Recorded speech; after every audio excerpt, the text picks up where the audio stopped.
എന്താ മച്ചാനെ, നമ്മുടെ സീസണൊക്കെ ആയില്ലേ? ആടാ പച്ചാ. സംഗതി നമ്മ രണ്ടുപേർക്കും വെവ്വേറെ ഫാൻസ് ആണെങ്കിലും നമ്മ ഒന്നായി നിൽക്കണം.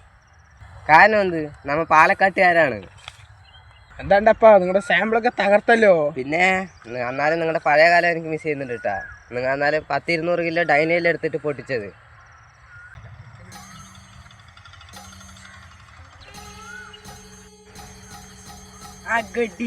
രണ്ടുപേരുണ്ടല്ലോ, നമസ്കാരം ഉണ്ട് കേട്ടോ.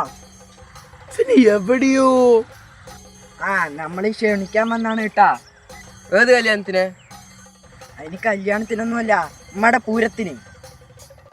ഇപ്രാവശ്യമെങ്കിലും നേരെ പൊട്ടിക്കോ ഗഡീസേ. ആ നന്മാരെ കഴിഞ്ഞ വർഷം മഴ കൊണ്ടുപോയെന്ന് കേട്ടു. സാമ്പിളിനെല്ലാം എല്ലാം മരുന്നോട്ട് പൊട്ടിച്ചു കഴിഞ്ഞാ കാവശ്ശേരി.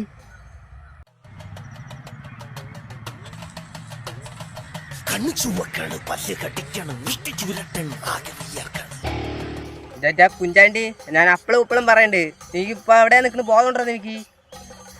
എന്തൊക്കെ ആയാലും നമ്മുടെ സിറ്റിയിലിട്ട് പൊട്ടിക്കുന്ന റേഞ്ച് അത് നമ്മളാണ് കേട്ടാ. നീ ആരുടെ അടുത്താണോ പറയുന്നത്? ഇവന്റെ ഉച്ചയിടുന്ന എത്ര നീ എത്തുവോ? ഞങ്ങൾ കഴിഞ്ഞ പ്രാവശ്യം സൂര്യന്റെ കണ്ണടിച്ചു പോണ രീതിയിലാണ് ഞങ്ങൾ അവിടെ പൊട്ടിച്ചത്. പിന്നെ മഴ ചെയ്തിട്ട് നെമ്മാർ പടങ്ങളെ അഗ്നിതാണ്ഡവമാക്കിയവനാണ് ഇവൻ. ഏഷ്യയിൽ തന്നെ ഓപ്പൺ ഹെയ്മറാണ് ഇവൻ. ഞങ്ങളുടെ ഐറ്റൊക്കെ നിങ്ങളുടെ സിറ്റിയിലൊക്കെ നിങ്ങളൊക്കെ തീർന്നു. വേണ്ട മോനെ, ഞങ്ങളുടെ ഉത്രാളി വരവറിയിച്ചിട്ടുണ്ട്. നിങ്ങളൊക്കെ തീർന്നു, ഇനി തൃശ്ശൂരിന്റെ വരവാണ്. ചേട്ടാ ജിങ്കൂട്ടാ, പൊട്ടിക്കഴിഞ്ഞാൽ നിന്റെ ചേട്ടൻ ഉത്രാളിയല്ല, അവൻ്റെ അപ്പൻ തൃശ്ശൂർ പൂരം വന്നാൽ ഈ സീസൺ അങ്ങ് തൂക്കും. ഈ പാലക്കാട്ടുകാരും തൂക്കും. മോനെ വേണ്ട, വിട്ടുകളി. നമ്മളെ ഡാഡീസ് ഹോമാണ്. നിന്റെ മുന്നിൽ നെമ്മാറയും ഈ കാവശ്ശേരിയുമാണ്. Come to daddy. അപ്പം മറക്കണ്ട, ഇവിടെ ഏപ്രിൽ 3